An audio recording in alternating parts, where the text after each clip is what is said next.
Adelaide Horror Podcast with Zombie Joe.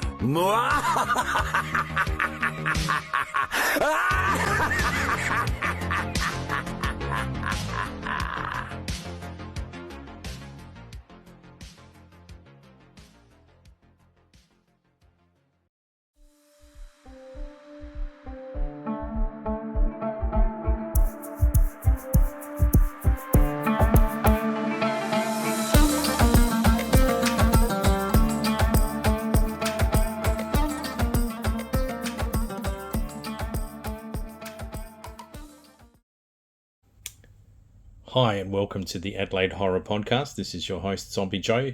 Tonight's episode is number 39 and I'm looking at Middle Eastern horror, and as a part of the International Horror series I've now picked the Iranian horror film Under the Shadow from 2016 and directed and written by Babak Anvari. The language is in Farsi or Persian.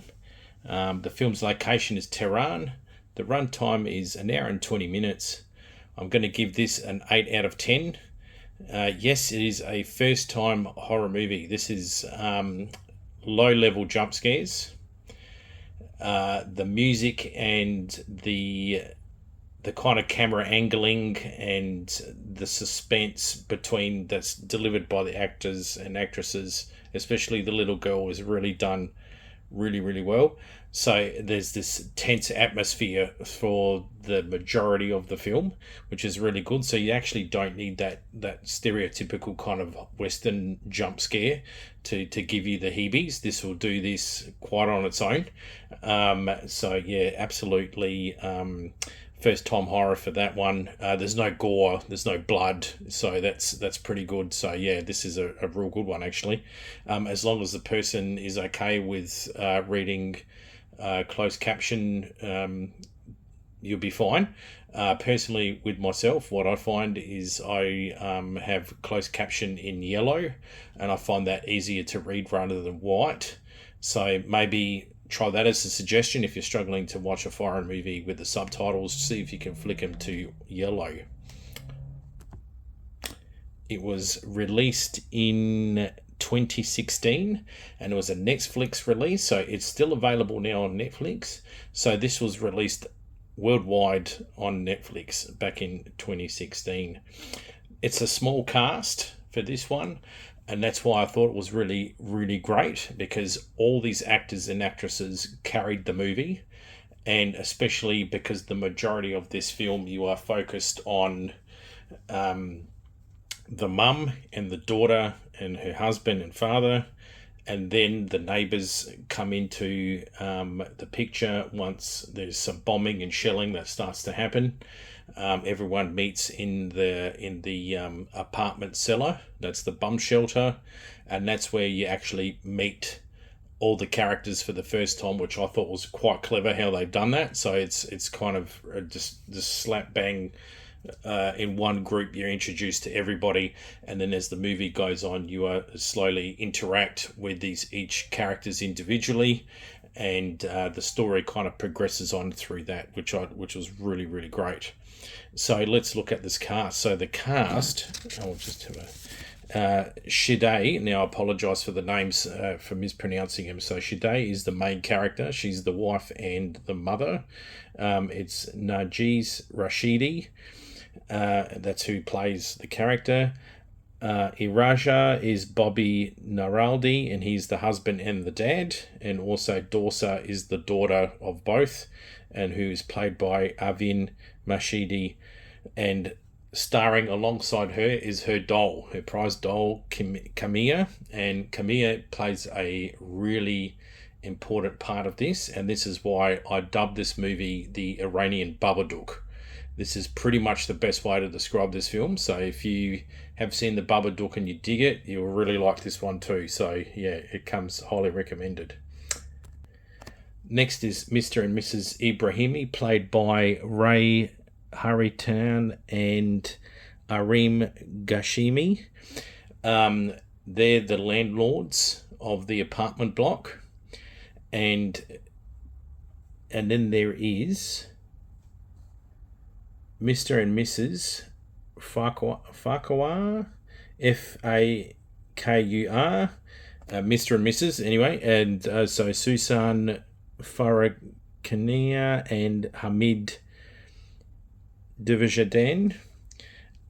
These two are also the neighbours. They have a son that's overseas, and so they were trying to urge Shade to leave at one point with the child, and she wasn't having a part of that. So there was a bit of, we've got to get out, let's go, and nothing was occurring there. So, but really good characters anyway.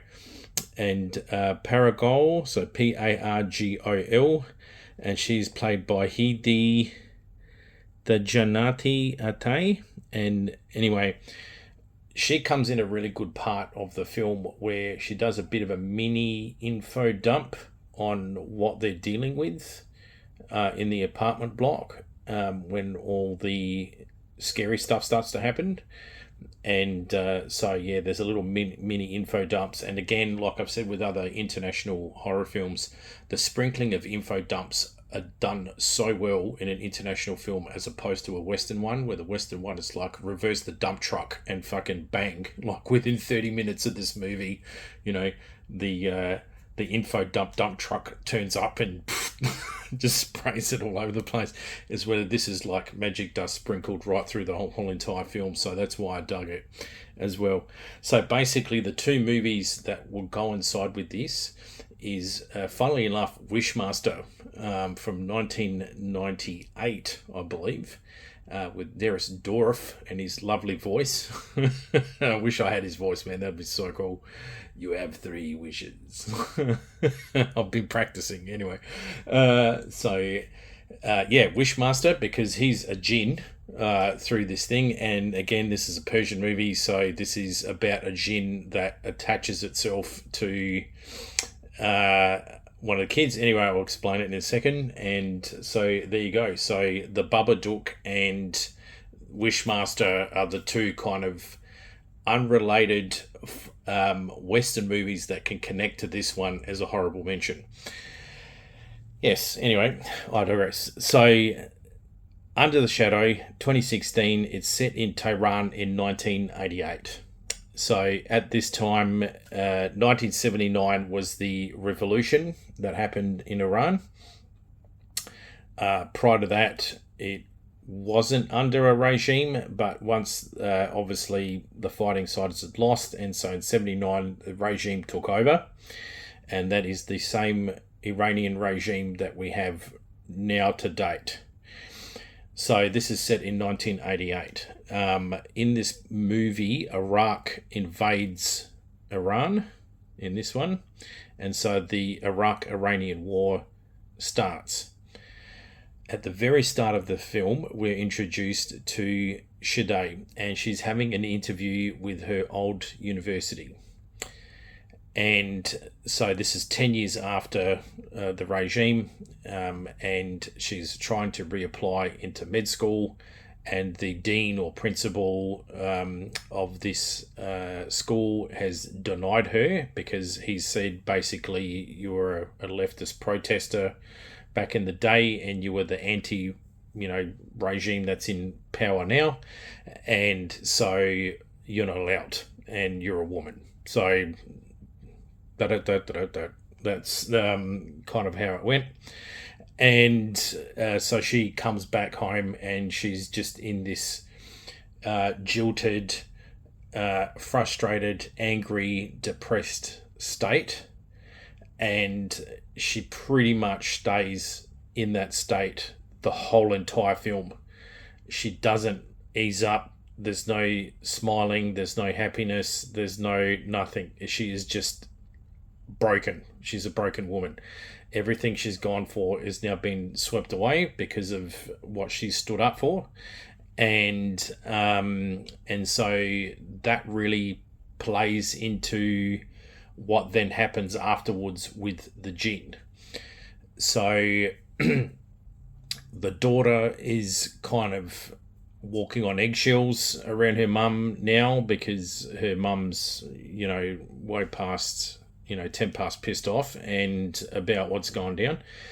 And she doesn't really kind of understand what's going on and why there's a tension between her mum and dad. And her dad is a practicing doctor and is now being sent to the front line to assist with the medic units out there on the front line, which has pissed her off even further because now she's like on her own with her daughter in essentially now a war zone because they're getting bombed.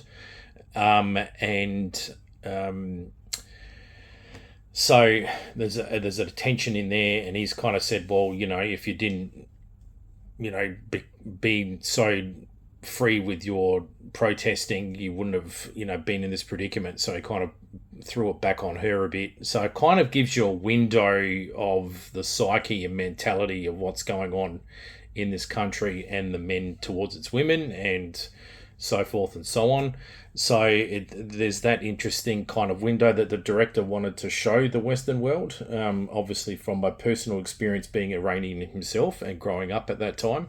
So I think it's kind of like he's reflecting on what he saw probably from his own parents, which I thought was, that's Babak Anvari. So I thought that was an interesting way that he was kind of telling the story through that position. The other thing I found really interesting about this movie is that you could have the scary element threat on the inside of the building, which is the supernatural threat, but the outside human threat is just as scary as what is happening with the oogity boogity stuff in this apartment, which I really dug, and I immediately recognized what Babak was doing in this film, and I thought that was really, really cleverly done. And so there's some instances where some things have gone down, some kooky spooky stuff has kicked off, or she's had to go to somewhere and she's had to put on, there's one stage where the jinn attacks them in the apartment and it's quite full on. And so she flees with her daughter, as you would normally. You just get in the car and you GTFO, and she does that.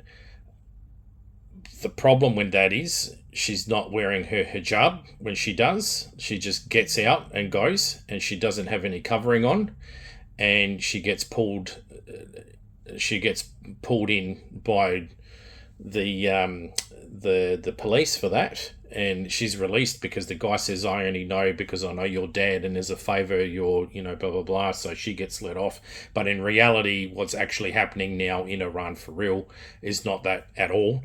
So, and that's where, as far as politically I go with that.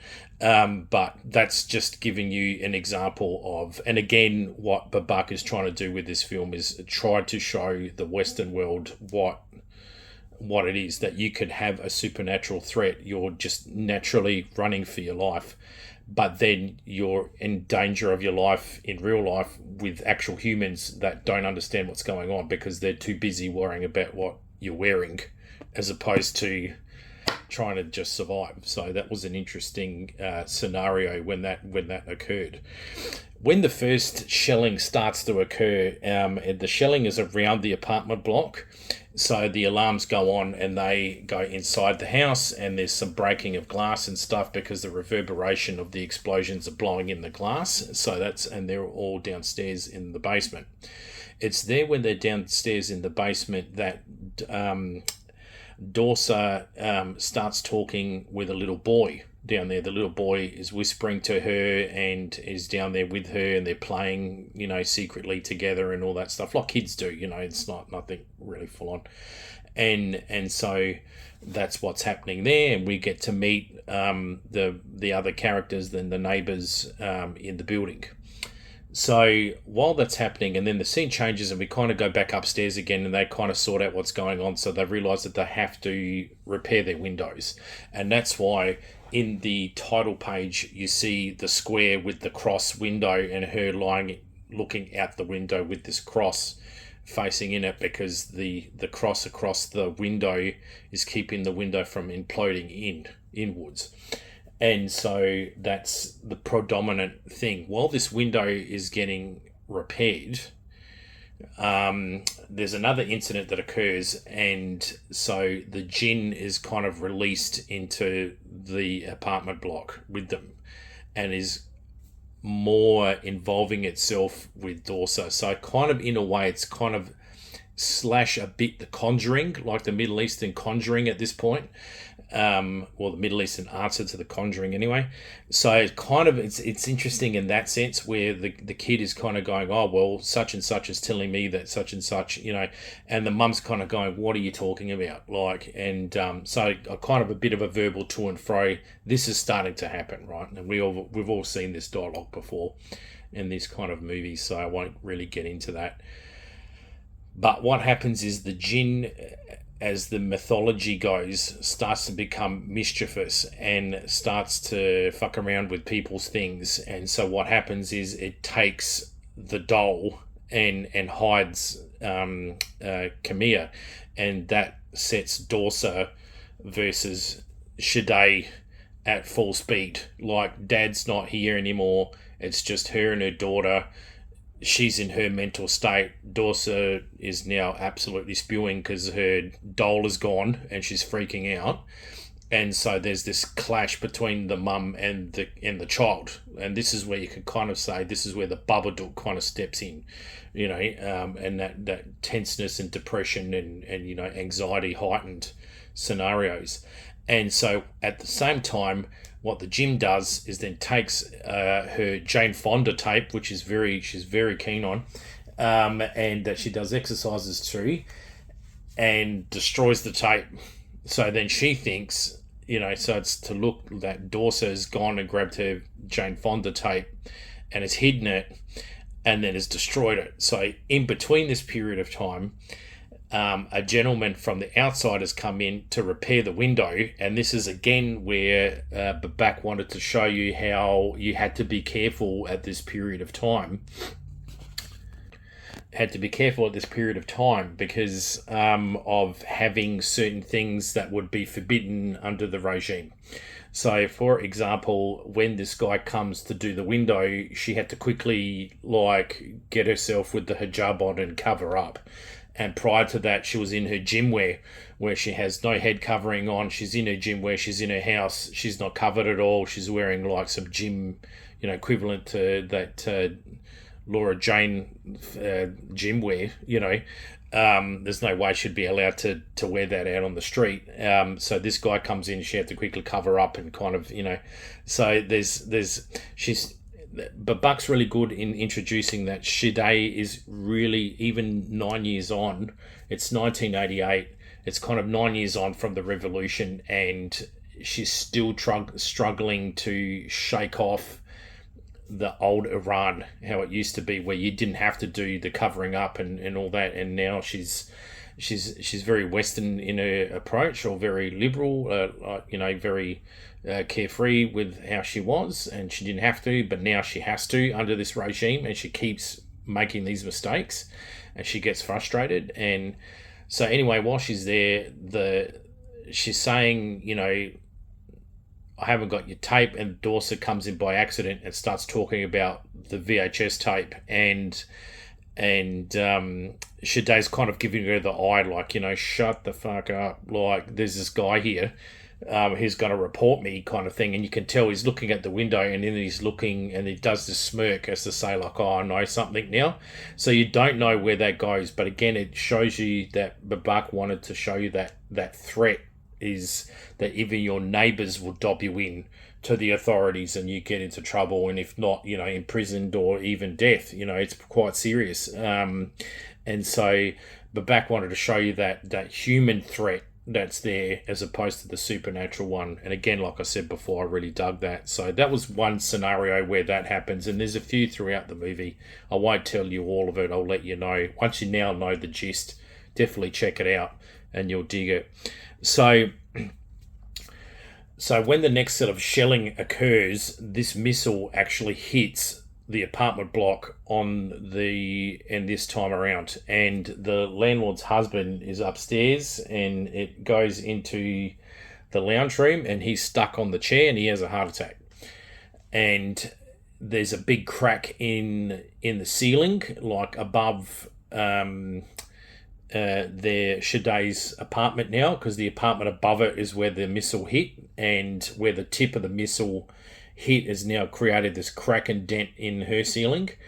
And so she's gone up there to assist with the first aid of that. In the meantime, the jinn has taken the daughter and has taken them out into another dangerous spot of the house. And so there's this mad frantic search for her daughter as well, which has created a bit of heightened thing too. So the jinn is now starting to put Dorsa in jeopardy. And that's... So when enough happens, Shadaya kind of says to Mrs. Ibrahim, like, what's the deal with this kid? Like, he's from your side of the family. Stop telling him, tell him to stop telling Dorsa these scary things about jinn. And that's when Mrs. Ibrahim explains that he's actually a mute, and he's been a mute since he's come to them because her relatives have been killed in the first strike, in the first invasion of Iraq in the war. And they were killed in that part of Iran. And so they went to get the cousin or the nephew, and they got him to this apartment block. Because of the shock and the horror of what he had witnessed, he went mute.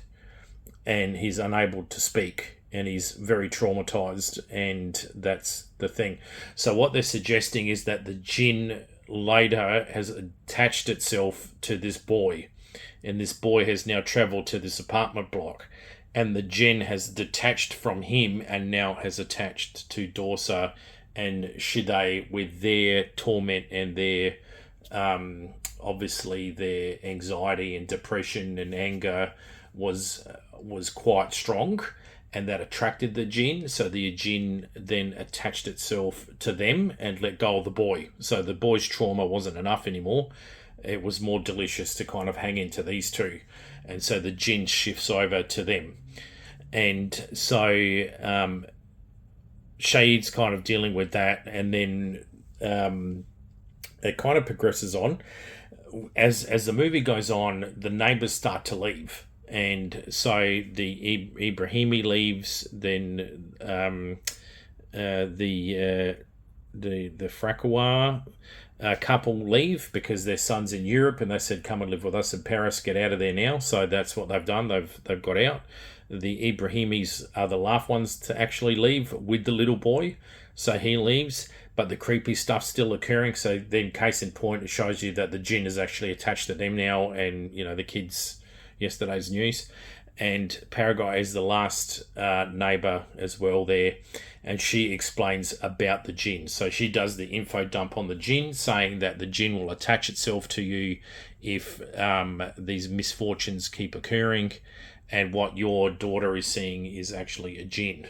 So with the actual jinn itself, you do see it, and the jinn kind of has got itself with this silk hijab, and it just flies through the room. There's no legs underneath it. It's like a sheet flying through the room, and it's done really well. And it's very creepy too, because it kind of takes form and it wraps itself around you, and it can choke you. It can do all sorts of things, and so it's really quite a menacing looking thing, as at the same time without looking terrifying. So it's just the simple things are the best, and again, Babak has nailed this on the head by doing that. So it's very well done. I'm going to leave it there because it kind of does this big build up and a release after. So, and I don't want to spoil it. So it's a definite recommend for me. Again, 8 out of 10. Check it out. If you're struggling with subtitles, this is what I've actually forgot to say in the last couple of episodes too. With your TV, flick it over to yellow. I find that the yellow subtitle in bold is actually really good to read, and you follow the kind of the story plot a bit better that way. And also too, don't be scared to actually see a movie more than once. Like, see it a couple of times. If you didn't get it, just go, look, I'm going to do a watch through, and now I'm going to watch it by actually just focusing on the subtitles and what it says, and you'll get a real kick out of it because you'll get all the info that you needed from that. Fantastic. So there you have it. That's my Middle Eastern pick for this episode, number 39, International Horror Series, Under the Shadow, 2016. The other Iranian horrible mention that I will say is The Girl Walks Alone at Night. This one here is really, really good. I've checked it out more than 3 times now and pretty much dug it, but I just wanted to pick something else that hasn't really been reviewed yet. Girl Walks Alone got reviewed quite a lot, and I wanted to kind of leave that one out but still give it the credit that it is. So yes, a definite recommendation on my point, an Iranian vampire film. And yeah, very well done. And that gets 8 out of 10 from me as well. So yeah, definitely check it out. But on the side note of the Jinn, other side horrible mentions as well is Wishmaster, absolute cracker, one of my favourites, my comfort horror film that I go to, and The Babadook, South Australia's horror film shot in Adelaide. So there you go, fantastic. So just a bit of crypt keeping. So yeah, it's been a long time between drinks, between episodes, and it's not because of a lack of trying. It has been absolutely, utterly horrendous to try and get an episode in and to get the timing right between the kids and setting up. We're building a house, so we're setting all that up and running around with all that as well. And also my rostering for my job has just been terrible. Like to say, they're just absolutely horrendous. All this contributing factors, you mold it together, and it has not been, and the kids being sick, so it just has not. I just could not win since October. So I've been really wanting to get an episode out and just have not been able to at all. So I managed to get it out today. Bailed up in my wife's sewing room with the kids asleep in the monitor in front of me so I can look at the baby. So yeah, I've just kind of juggling everything at the moment. Still enjoying watching the horror films and getting time to do that, and still liking the international series. I hope you are too. I've had some comments back, so that's great. Thank you very much for that as well. Yeah. So thank you for hanging in there with me and being patient. Yes, no worries. Thank you very much. I really appreciate it. So yeah, I just finished for our October special. I joined forces with my co-worker, and he is a part of a community radio, Coast FM, with Arthur. Fantastic Tuesdays, fantastic tunes, midnight to 3 a.m. If you're around then, I am, when I get up early in the morning. So we filmed that episode, and then we went straight to work at 3 a.m. and started our shift. So that was quite good fun, and a bit of a laugh before work, and some great music as well. Because I had it up on YouTube, I had to actually edit out all the songs we played. So what was filming as a 3-hour film turned out to be, I think, edited down by the time I finished was like 25 minutes. So that was cool. But I posted up all the songs that we played. I left a gap, but I've done a Spotify playlist. So if you look up Coast FM, the Halloween special, you will see it. It's got a little Halloween pumpkin head emoji. You can follow it there. It's free to get into it, and it's pretty much the list from start to end, all the songs that we played in order. And that was a lot of fun. And basically the theme of the episode was commercial songs that were played in horror films. Because Coast FM has got a certain degree where we have to play Aussie music, we had to look at the Australian songs that were commercial songs that were played in horror movies. So In Excess, Good Time Tonight was, a good example, and it was played in Lost Boys. So that was an AC/DC, pretty much the whole entire album was played by Maximum Overdrive. So just things like that as an example. So I really dug it. So if you do get a chance, pull out your Spotify and have a listen. It was good fun. Play the Spotify at the same time as watching it on YouTube, and you can actually co-sync the music to go with what we're saying when we talk about it. So you'll kind of follow through with the show a bit better that way. So that was a lot of fun. So we're definitely going to be doing more of that in the future as well. And also come on the 13th of December, we've got the combo of Odeon Star at Semaphore. Joe and the crew are going to be collaborating with Radical Rewind, Dave from Dave's Video Graveyard. It's going to be showing Scream from 1996, the OG. So, $10 a ticket. You can't go wrong with that. And that's a banger film too. And you can see it live on the big screen. So if you weren't born when this movie came out, you can definitely go and see it and see it on the big screen. Or if you're an old fogey like me at 45 and you went to go and see it when you were 17 years old, because this was pretty much aimed at me at that time. Go check it out and I can reminisce what it was like being 17 again, with hair on my head, not on my face. So, I can bring along my glow-in-the-dark novelty candle of Ghostface that my friend got me for my 17th birthday that year. From, I think it was Crazy... forgot, I think... the novelty shop. I forgot the name. The name escapes me, but anyway. So, got it from there, and it was a good time. So, definitely looking forward to it. So, look, support the Odeon Star at Semaphore. Absolute legends. It's a beautiful theatre, great seating. It's fucking so comfortable. The chairs, it's ridiculous. I went to go and see, for an old school kind of cinema, it's still kicking on, and it looks absolutely gorgeous.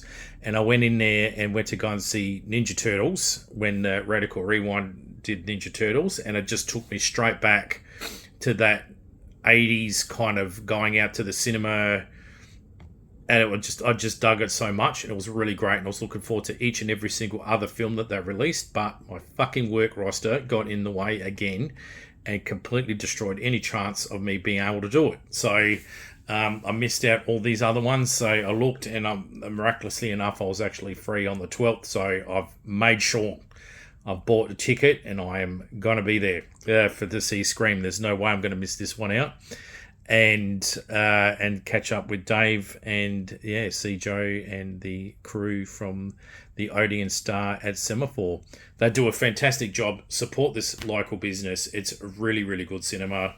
$10 a ticket. You can't go wrong. I mean, they're showing, I think, The Wizard of Oz at the moment. The OG one, probably not the Hanging Munchkin one, but it would be there. So on the big screen. So definitely go and check it out. Bring your family, get your friends together, and just support a really great cinema down at Semaphore, the Odeon Star. That's all for me for basically the Crypt Keeping. So that's all done there. Until next time, stay scary. And I'll see you in the crypt. Adelaide Horror Podcast with Zombie Joe.